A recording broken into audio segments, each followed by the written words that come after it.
ጌታ ኢየሱስ ወደ ኢየሩሳሌም ከተማ ሲሄድ ብዙ ሰዎች ተሰብስበው የደህንነትን መንገድ እንዲያሳያቸው ስለ እግዚአብሔር መንግሥትም እንዲያስተምራቸው ይጠይቁት ነበር።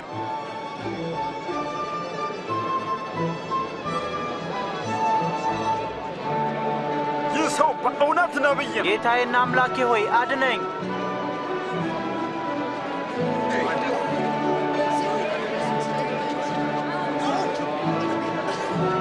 ጌታ ሆይ አድነን፣ አድነን። ጌታ ይመስገን። ጌታ ሆይ እውነተኛውን መንገድ አሳየን። ሕዝቡም ኢየሱስን እንደ አምላክና ጌታ መቀበል ጀመረ። በኢያሪኮም ዘኬዎስ የሚባል ቀራጭ ባለጠጋ ነበር። ኢየሱስን ሊያይ በሾላ ዛፍ ላይ ወጣ። ያ ቀራጩ እኮ ነው።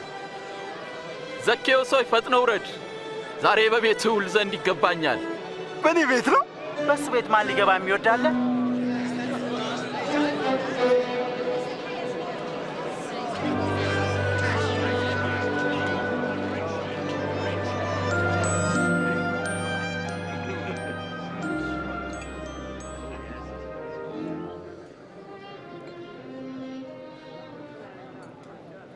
ስሙኝ፣ በእጄ ካለው ሀብት ከፊሉን ለድሆች እሰጣለሁ። ማንንም ሰው በሐሰት ከስሼ እንደሆን 4 እጥፍ ጨምሬ መልሳለሁ።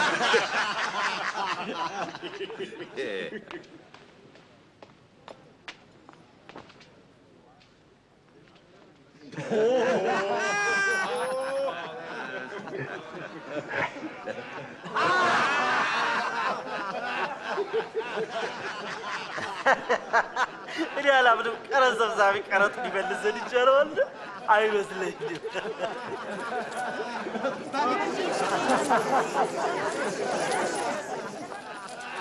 እርሱ ደግሞ የአብርሃም ልጅ ነው። ዛሬ ለዚህ ቤት በእርግጥ መዳን ሆኖለታል። የሰው ልጅ የጠፋውን ሊፈልግና ሊያድን መጥቷልና።